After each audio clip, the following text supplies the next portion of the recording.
हजारों smartphone, laptop, smart watches, accessory available है market में जो हर साल बढ़ जाती है। नए मॉडल्स, नए फीचर्स और कस्टमर इन्फ्लुएंस हो जाता है मार्केट हाइप में, बजाय रियल यूज और बजट के ध्यान में रखकर डिसीजन लेने के। क्वेश्चन उठता है कि हमें ये गैजेट्स असल में चाहिए या नहीं, और अगर हाँ तो कैसे इन्हें बाय किया जाए और क्या डिसीजन लेने का प्रोसेस होना चाहिए। तो आज हम इसी टॉपिक के ऊपर बात करेंगे। पहले हम फैक्टर्स की बात करते हैं। नीड और वांट में फ़र्क होता है। हमें खुद से सवाल करना चाहिए, क्या हम उस प्रोडक्ट से कुछ एक्चुअली यूज़फुल निकाल सकते हैं। देन हमें ध्यान रखना चाहिए कि बजट किंग होता है।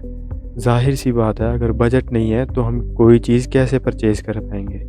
लेकिन फिर भी अगर हमें वो चीज़ खरीदनी ही है या वो गैजेट खरीदना ही है तो हमें ध्यान में रखना चाहिए कि हमारे पास टाइम कितना अवेलेबल है और हमारे पास फंड कितना अवेलेबल है अभी उसे खरीदने के लिए, और ये भी कि हम कितने टाइम में बजट जो है मेंटेन कर सकते हैं उस चीज़ को खरीदने के लिए।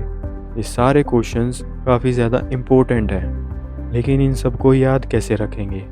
तो इसका एक आसान सा मेथड है कि लेफ़्ट साइड में सारे क्वेश्चंस लिखें और राइट साइड में सारे आंसर्स को लिखते जाएं। जैसे कि मुझे एक्चुअल में इसकी ज़रूरत है, क्या इसके बिना मेरा काम नहीं चल सकता, मेरे पास बजट कितना अवेलेबल है, यानी कि पैसे कितने हैं, और मुझे कितना टाइम लगेगा इसके पैसे इकट्ठा करने में, और तो और इसमें से रिटर्न कब आने लगेगा। ये सब फैक्टर दिमाग में होने चाहिए आज के टाइम में कोई गैजेट खरीदने से पहले।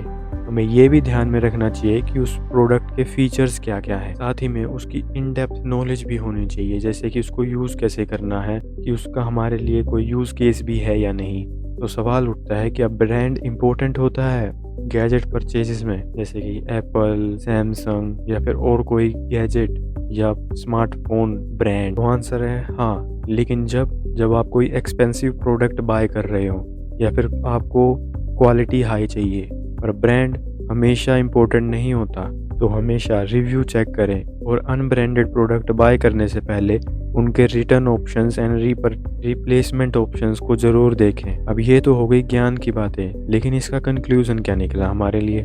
ये अगर सिमिलर प्रोडक्ट्स हैं तो हमें देखना चाहिए बेटर रिव्यूड प्रोडक्ट्स के बारे को। अगर एक भी सिंगल नेगेटिव रिव्यू है तो हमें उस प्रोडक्ट को नहीं बाय करना चाहिए। क्यों? क्योंकि ब्रांड्स जो हैं फेक रिव्यूज़ भी दिलवाते हैं। अगर रिव्यू अवेलेबल नहीं है तो इंट्यूशन के साथ जाना चाहिए। क्यों? क्योंकि हमने काफ़ी ज़्यादा नॉलेज और इन्फॉर्मेशन गैदर कर ली है प्रोडक्ट के बारे में। मेन थॉट है क्या प्रोडक्ट बाय करना असल में इम्पोर्टेंट है। ये सवाल हमेशा दिमाग में होना चाहिए, क्योंकि आज की मनी ज़्यादा इम्पोर्टेंट है कल के प्रॉफिट। एक आखिरी थॉट, कोई भी प्रोडक्ट खरीदने से पहले कम से कम अपने आप को 1 वीक दें सोचने के लिए, डिसीजन लेने के लिए, एंड बाय करें विद फुल कॉन्फिडेंस। अगर आपको ये वीडियो अच्छी लगी तो लाइक करें, मेरे लिए शेयर करें, दूसरों के लिए सब्सक्राइब करें हमारे लिए।